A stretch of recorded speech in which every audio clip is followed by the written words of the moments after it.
प्रिय मित्रों और विद्यार्थियों, क्लास को कंटिन्यू करते हैं।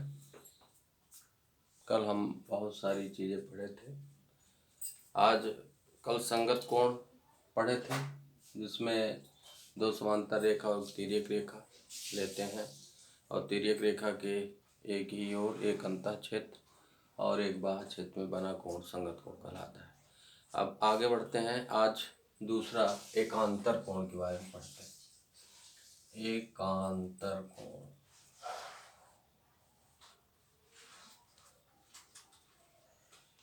एकांतर कोण की डेफिनेशन बताने के लिए दो पॉइंट इसमें भी इम्पोर्टेंट है।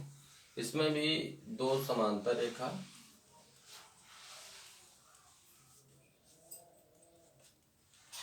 और एक तिर्यक रेखा की जरूरत होती है। तो इसको इस तरह से हम डिफाइन कर सकते हैं, जैसे एक रेखा L लेते हैं और एक रेखा M लेते हैं। इस रेखा का नाम है L और इस रेखा का नाम है M। कंडीशन यह है कि रेखा L जो है रेखा M के समांतर होनी चाहिए। और एक तिर्यक रेखा लेते हैं और एक तिर्यक रेखा का लेते हैं हम, और इस तिर्यक रेखा का नाम देते हैं T। अगर ये दोनों कंडीशन मिल रही है तो हम एकांतर कोण को अच्छी तरह से समझा सकते हैं। तो पहले ही बता चुके हैं कि अगर समांतर रेखाओं के बीच की ये जो जगह दिखाई दे रही है, स्थान है, यह समांतर रेखा का अंतःछेद है। और ये जो बाहर है, बाहर वाला जो क्षेत्र है, इसको बाह्य क्षेत्र कहा जाता है। तो इस चीज को भी दिमाग में रखना है। जो चीजें अंदर अंतःछेद में बनेगी अंतःछेद की कहलाएंगी और जो चीजें बाहर बनेगी वो बाह्य क्षेत्र की कहलाएंगी।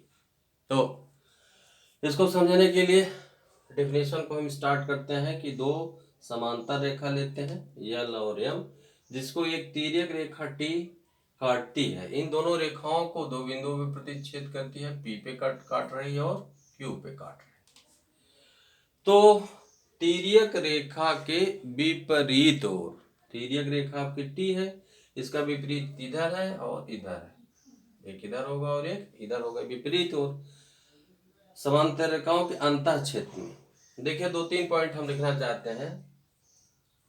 तिर्यक रेखा के विपरीत ओर,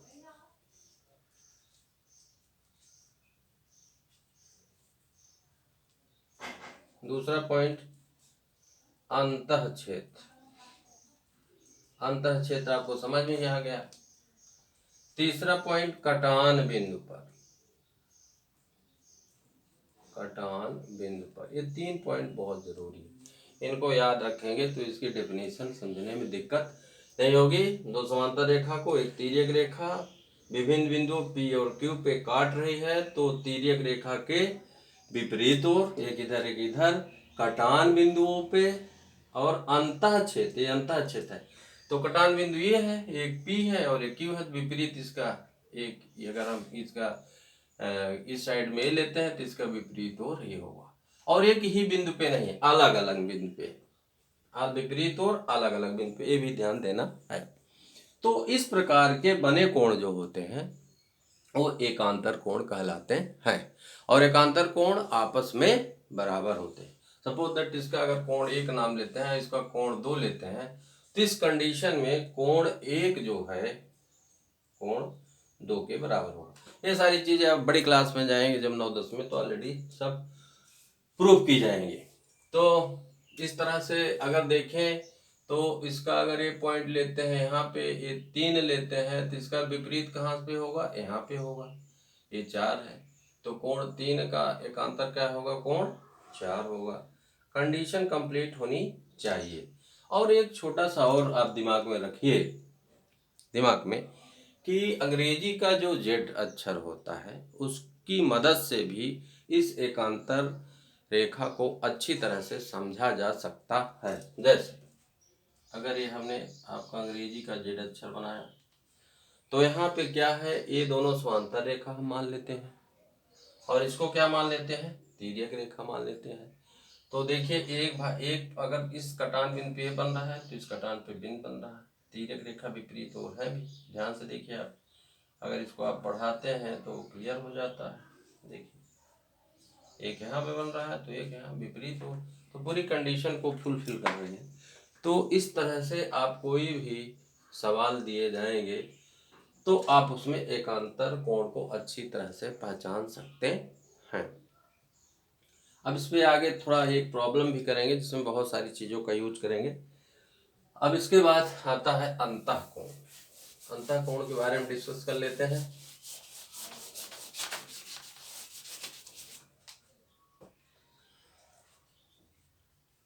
अंतःकोण,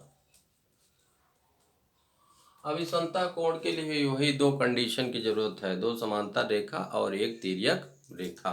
इसमें भी दो समांतर रेखा होनी चाहिए और एक तिर्यक रेखा। अब इसमें भी देखिए एक रेखा हमने ए लिया, एक रेखा हमने ए लिया, इस रेखा का नाम है यल, इस रेखा का नाम है यम। कंडीशन वही है, हमने पहला पॉइंट आपको बता दिया कि ये चीज होना जरूरी है, रेखा यल समांतर रेखा यम। ऑलरेडी ये पहली क्लास में ऑलरेडी हम डिस्कस कर चुके हैं सारी चीजों के बारे में। तो तिर्यक रेखा भी यहाँ पे है तो तिर्यक रेखा हमने टी ले लिया, और ये मान लीजिए पी बिंदु पे प्रतिच्छेद कर रहा है, क्यू बिंदु पे प्रतिच्छेद कर रहा है। तो अंतःकोण को समझा जाए। अंतःकोण को समझा जाए, मैं पहले बता चुका हूँ, ये समांतर रेखाओं के बीच का जो जगह है अंतः क्षेत्र है और ये बाह्य क्षेत्र है। तो इसकी डेफिनेशन है कि जब दो समांतर रेखा को एक तिर्यक रेखा विभिन्न बिंदुओं पे प्रतिच्छेद करती है तो तिर्यक रेखा के एक ही ओर, पहला पॉइंट क्या बनता है, तिर्यक रेखा के एक ही ओर। दूसरा पॉइंट देखिए बन रहा है, दूसरा पॉइंट एक ही ओर, चाहे राइट चाहे लेफ्ट, इधर अथवा इधर। तो दूसरा पॉइंट बनता है कि अंतः क्षेत्र में, अब जो भी कोण आपके बन रहे हैं कहाँ, अंतः क्षेत्र। दूसरा पॉइंट बन रहा है अंतः क्षेत्र में, अंतः क्षेत्र आपका है एक ही ओर, तिर्यक रेखा की एक ही ओर, अंतः क्षेत्र में। तीसरा कटान बिंदुओं पे, कटान बिंदुओं पर, तीसरा पॉइंट हुआ। तो देखिए तिर्यक रेखा के एक ही ओर, ठीक है एक ही ओर, अंतः क्षेत्र में, ठीक है अंतः क्षेत्र है, कटान बिंदु, ठीक है कटान बिंदु है, ये कटान बिंदु है। देखिए ये तिर्यक रेखा यहाँ पे काट रही है और यहाँ पे काट रही है, और एक ही ओर के बने कोण अंतःकोण कहलाते हैं। और चौथा पॉइंट है कि अगर इसको कोण एक माने कोण दो, चौथा पॉइंट ये है कि कोण एक धन कोण दो बराबर 180 अंश। चौथा पॉइंट ये बन रहा है कि इन दोनों कोणों का योग 180 अंश होता है। पांचवा पॉइंट निकल के आ रहा है कि ये जो है कोण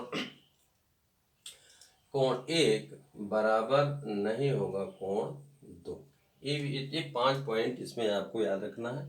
सबसे इम्पोर्टेंट है, डेफिनेशन जब देते हैं तो दो समांतर रेखा एक तिर्यक रेखा का होना जरूरी है। तो इस तरह से कोई भी प्रॉब्लम जब आप हल करेंगे, एक्चुअली क्या करते हैं कि जब हम आगे क्लास में जाते हैं तो ये बहुत छोटी छोटी चीज़ें होती हैं जिनकी बहुत ज़्यादा ज़रूरत पड़ती है, और इसको हम अगर अच्छी तरह से नहीं समझे रहते हैं तो प्रॉब्लम होती है। तो अगर ये सारे पॉइंट आप ध्यान में रखते हैं तो अंतःकोण को अच्छी तरह से समझ सकते हैं। अब एक छोटा सा उदाहरण लेके, ये जो संगत कोण, एकांतर कोण, शीर्षाभिमुख कोण हम पढ़े हैं, इनकी मदद से एक सवाल देखते हैं, हल किया जाए। तो कंडीशन ये है कि दो रेखा है, यल रेखा समांतर यम रेखा, ये आपका दिया है। क्वेश्चन है टी आपकी तिर्यक है, तिर्यक रेखा है। तो इसमें हम इसको पहले खींच लेते हैं, ये आपका रेखा यल हो गई, रेखा यम हो गई, और एक तिर्यक रेखा आपकी टी है, इसको हमने टी कर दिया। और अब इसमें ये कोण आपका दिया है, मान के चलिए 70 अंश, और ये कोण नंबर 1 है, ये आपका कोण 1 है। तो क्वेश्चन में दिया है कि कोण 1 बराबर 70 अंश। तो इसमें बहुत सारे कोण 2 3 4 5 6 7 8, तो कह रहा है तो कोण 2, कोण 3, कोण 4, कोण 5, कोण 6, कोण 7, कोण 8 का मान ज्ञात कीजिए। तो इसको हम 1 बाई 1 करते हैं। पहले तो एक सरल रेखीय युग्म अगर आपको, चलिए हम संगत कोण का पहले यूज करते हैं, जो चीजें पढ़े पहले उसी को देखते हैं। अब देखिए यहाँ पे कोण 1 जो है कोण 6 का कैसा कोण है, कोण 1 बराबर कोण 6, पहला पॉइंट हमने पकड़ा। जितनी चीजें पढ़े उसी से हल करते हैं।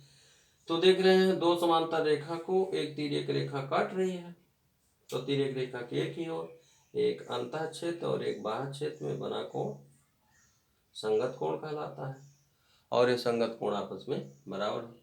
तो मीन्स कोण 1 बराबर कोण 6 है, तो कोण 1 की वैल्यू ऑलरेडी 70 दी है, तो कोण 6 तो हमको मिल गया,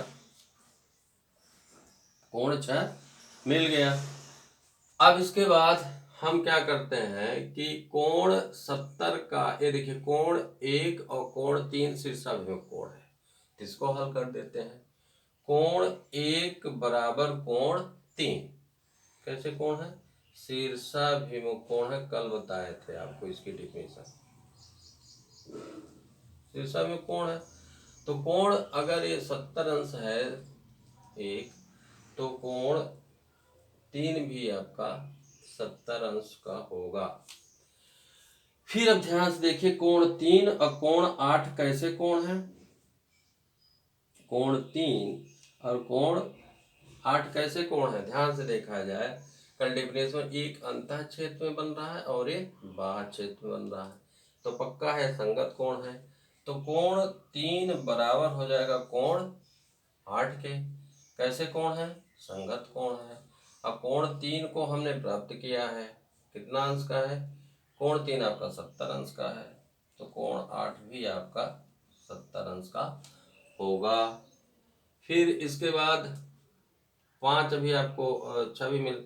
अब एक हम थोड़ा सा सरल रेखीय उनका यूज करते हैं, एक कोण और एक कोण को मिला देते हैं, तो कोण 1 धन कोण 2 बराबर 180 अंश।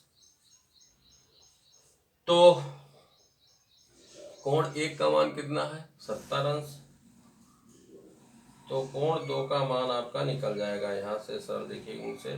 कोण 2 बराबर हो जाएगा 180 अंश ऋण 70 अंश, पक्षांतर करेंगे और ये हो जाएगा 110 अंश। आपका कोण 2 हो जाएगा, ये वाला कोण आपका हो जाएगा कितने का, 110 अंश का। और कोण 2 कोण 4 कैसे हैं, कोण 2 और कोण 4 से शीर्षाभिमुख कोण बन रहे हैं, तो अगर 110 का है तो ये भी 110 का होगा। अब बड़ा आसान हो गया, अगर एक कोण 4 मिल गया तो कोण 7 भी मिल जाएगा, क्योंकि 4 बराबर कोण 7 के कैसे कोण है, संगत कोण है। और कोण 4 अगर आपका 110 का है तो कोण 7 भी आपका 110 अंश का हो जाएगा, या आपका 110 अंश मिल गया। और ये कोण 7 और 5, कोण 7 और कोण 5 कैसे हैं, कोण 7 कोण 5 शीर्षाभिमुख कोण है, तो कोण 7 110 का है, तो कोण 5 भी 110 अंश का होगा। इस तरह से कोण 6 आपका मिला हुआ है पहले 70 अंश का है, तो कोण 8 भी 70 अंश का होगा। इस तरह से देख रहे हैं शीर्षाभिमुख कोण, संगत कोण और एकांतर कोण से भी हल किया जा सकता था। जैसे कोण 3 का एकांतर क्या है, कोण 6, तो कोण 3 अगर आपको 6 पहले मालूम था 70 है, तो कोण 3 भी 70 अंश का हो। तो आप चाहे संगत कोण, एकांतर कोण, अंतः कोण, शीर्षाभिमुख कोण, किसी भी कोण, किसी भी मतलब जो भी डेफिनेशन आप समझे उसके अकॉर्डिंग सवाल हल कर सकते हैं। अब थोड़ा सा आगे बढ़ते हैं, कुछ और कोणों के बारे में हम पढ़ते हैं।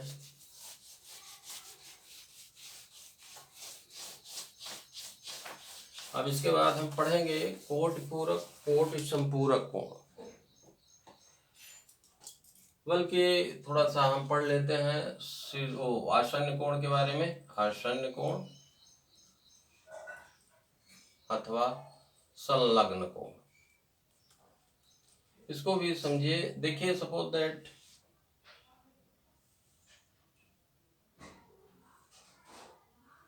ए बी सी डी। अब यहाँ पे आसन्न कोण क्या है समझने की जरूरत है कि मान के चलिए कि यहाँ पे आपका एक सी ए डी, एक के वाला कोण बन रहा है, कोण सी ए डी, और एक कोण बन रहा है सी ए बी। यहाँ से ही ले रहे हैं सी ए बी, सी ए बी। अब इन दोनों को समझने की जरूरत है। इस प्रकार के कोण देखिए क्या कैसे बन रहे हैं। ये दोनों कोण एक उभयनिष्ठ शीर्ष, इसका कोण शीर्ष क्या है दोनों कोणों का ए, और यहाँ पे ये दोनों कोण, ये जो जो दोनों कोण बन रहे हैं इनमें एक उभयनिष्ठ भुजा है। एसी दोनों कोणों में है, ये भुजा दोनों कोणों में है। तो इस तरह से जो कोण बनते हैं आपके, वो कोण आसन्न कोण अथवा संलग्न कोण कहलाते हैं। फिर समझने की जरूरत है, हम क्या कह रहे हैं कि जैसे यहाँ पे सी ए डी ए वाला कोण, सी ए बी ए वाला कोण, ये दोनों कोण बन रहे हैं। लेकिन ये कोण बन रहे हैं तो उसमें दो चीजें बहुत उभयनिष्ठ है, जिसमें शीर्ष ए दोनों कोणों में है और यह भुजा ए सी दोनों कोणों में है। तो इस तरह से जो कोण बनते हैं इस कंडीशन में, ते दोनों कोण जो होते हैं आसन्न कोण अथवा संलग्न कोण कहलाते हैं। इसी तरह से सरल रेखी युग्म में जो बताए थे इसी पैटर्न काम करती हैं। जैसे इसका भी बड़ा इंपॉर्टेंस है, अभी हमने सवाल बल्कि यूज भी किया था। सरल रेखी युग, इसमें क्या करते हैं कि देखिए वही कंडीशन यूज हो रही है जो अभी आप पढ़े हैं आसन्न कोण के बारे में। अब इसमें मान लीजिए पॉइंट ए है, ए पॉइंट बी है, ए पॉइंट सी है, ए पॉइंट डी है। अब इसमें देखिए एक कोण ए बन रहा है, कोण बन रहा है आपका बी ए डी बन रहा है, और एक कोण आपका बन रहा है डी ए सी, कोण डी ए सी। इसको मैं बताया था कैसे सी ए डी भी ले सकते हैं। तो मान के चलिए एक कोण ए बन रहा है, कोण बन रहा है, कंडीशन क्या बन रही है जैसे इस डिफिनीशन को हमने पढ़ा कि इसमें देख रहे हैं इन दोनों एक कोण जो बन रहा है इसका एक उभयनिष्ठ बिंदु है दोनों कोणों पे, और एक उभयनिष्ठ भुजा है ए डी। और यहाँ पे देख रहे हैं ये दोनों विपरीत किरणें जा रही है, एक इधर जा रही है और एक इधर जा रही है। तो कुल मिला के हम कहते हैं कि ये दोनों आसन्न कोण है, और एक ही बिंदु पे किसी सरल रेखा के एक ही बिंदु पे ये बने आसन्न कोण जो होते हैं सरल रेखी युग्म कहलाते हैं। और यहाँ पे सरल रेखा कोण एक है, कोण दो है, तो यहाँ पे कंडीशन आपकी बनती है अगर सरल रेखी युग्म बन रहे हैं तो पक्का है कि इनका इन दोनों कोणों का एक स्वस्यांश होगा अथवा दो समकोण के बराबर होगा। दो समकोण आप समझते ही हैं, एक समकोण बराबर 90 अंश, दो समकोण बराबर 180 अंश, डेफिनेशन में पहले बताया जा चुका है। तो इस तरह से सरल रेखी को भी आप समझ सकते हैं। थोड़ा सा और आगे बढ़ते हैं और हम पढ़ेंगे कोटि पूरक कोण और कोटि संपूरक कोण। तो पहला पॉइंट लेते हैं हम कोटि पूरक।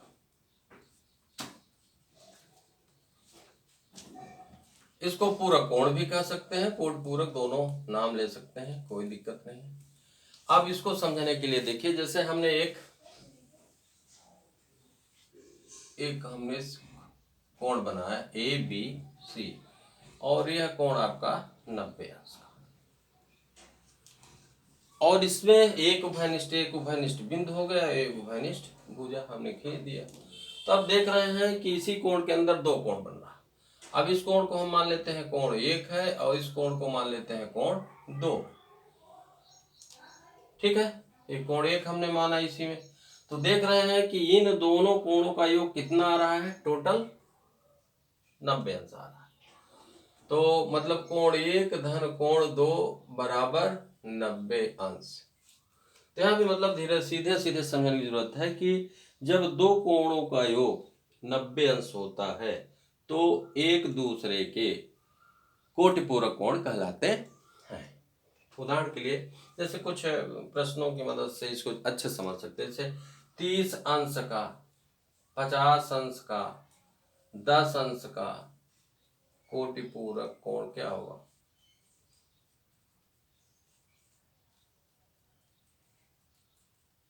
अब इस तरह से जब प्रश्न आते हैं तो इसमें क्या किया जाता है कि जैसे कोण एक धन कोण दो बराबर, हमने कंडीशन भी देखा कि 90 अंश होता है दो कोणों का योग। तो मान लीजिए इस कोण को हम मान लीजिए कोण एक है 30 अंश का है, तो कोण दो निकालना चाहते हैं तो कोण दो का मान जब निकालेंगे 30 अंश जाके 75 हो जाएगा, और धन है तो ऋण हो जाएगा, और इस तरह से 30 का कोटि पूरक कोण जो होगा 60 अंश होगा। तो इसी वे में इसको हम समझ ले सकते हैं कि 90 अंश में आपका ए 50 अंश घटेगा तो इसका कोटि पूरक मिलेगा 40 अंश, और 90 अंश में आपका 10 अंश घटेगा तो 10 अंश का कोटि पूरक मिलेगा 80 अंश। तो इस तरह से आप सवाल हल कर सकते हैं। अब इसके बाद आपका नंबर आता है कोटि संपूरक कोण। कोटि संपूरक कोण को पढ़ लेते हैं। कोटि संपूरक कोण, देखिए एक हम सीधी रेखा खींचते हैं और इसमें एक उभयनिष्ठ किरण लेते हैं। ये पॉइंट 2 हो गया, ए बी सी इस तरह से। अब देखिए यहाँ पे सरल रेखा के एक ही बिंदु पे, ये सरल रेखी युग्म एक तरह से कह सकते हैं। सरल रेखा के एक बिंदु में ये दोनों कोणों के लिए उभयनिष्ठ शीर्ष है और ये आपकी उभयनिष्ठ भुजा है, तो ये सरल रेखी युग्म भी बना रहा है। तो यहाँ पे कुल मिलाकर आसन्न कोण, इसको कोटि संपूरक कोण को समझने के लिए इसको संपूरक कोण भी कह सकते हैं। कहीं कोटि पूरक कोटि संपूरक, कहीं संपूरक कोण, दोनों चीजें लिखी जाती हैं, तो डाउट की जरूरत नहीं है। और यहाँ पे हम इसको ये समझ सकते हैं कि अगर दो कोणों का योग 180 अंश होता है तो इस दशा में ये एक दूसरे के संपूरक कोण कहलाते हैं या कोटि संपूरक कोण कहलाते हैं।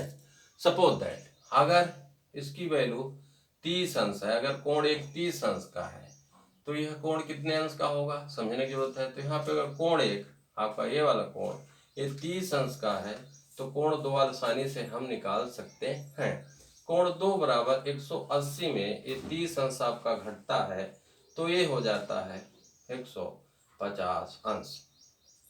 तो इस तरह से मतलब किसी भी, जैसे हम अगर पूछे आपसे कि 70 अंश का कोटि पूरक क्या होगा, तो बिल्कुल आपके दिमाग में होना चाहिए अगर इसका कोटि पूरक निकालेंगे तो हम 180 अंश में 70 अंश घटा देंगे तो इसका कोटि पूरक कोण 110 अंश आएगा। अब कोटि कोटि कोटि संपूरक कोण, कोटि संपूरक कोण की बात हो रही है, तो कोटि संपूरक कोण की डिफिनेशन के गार्ड इसको चेक भी कर सकते हैं कि जैसे एक 70 अंश दिया है और दूसरा कोण इसका 110 अंश आया है तो टोटल करते हैं तो 180 अंश आ रहा है, मीन्स दिस इज राइट। तो इस तरह से हम कोटि पूरक कोटि संपूरक कोण सारी चीजें आसानी से समझ सकते हैं। एक छोटा सा एग्जाम्पल लेके बहुत जल्दी से हम इसको समाप्त करते हैं। और जैसे आपको एग्जाम्पल के लिए क्वेश्चन है कि 30 अंश और 70 अंश, 30 अंश 60 अंश, ये युग्म कैसा है, कोटि संपूरक है कि कोटि पूरक कोण है। जैसे 120 अंश 60 अंश का ये पेयर हमने दिया, ये युग्म दिया, ये कैसे है संपूरक, ये युग्म कैसे है कोटि पूरक है कोटि संपूरक है। आपको हमने दिया 90 अंश 90 अंश, ये वाले कैसे हैं कोटि पूरक है कोटि संपूरक है। आपको हमने दिया 80 अंश 10 अंश, कैसे कोण है। तो इस तरह से आप डिफिनेशन के अकॉर्डिंग इनको बता सकते हैं कि कौन सा कोटि पूरक है कौन कोटि संपूरक। एक छोटा सा उदाहरण और आप देख लीजिए, दूसरा क्वेश्चन भी आप हल करिएगा। एक इस तरह से आपकी ये आपका ये दो कोण है, एक कोण ए है और एक कोण 2A है, तो ए की वैल्यू आपको फाइंड आउट करना है। तो विद्यार्थियों आज अपनी क्लास को यहीं पे हम एंड करते हैं। और नेक्स्ट डे पुनः नई वीडियो के साथ मुलाकात होगी। थैंक यू, नमस्कार।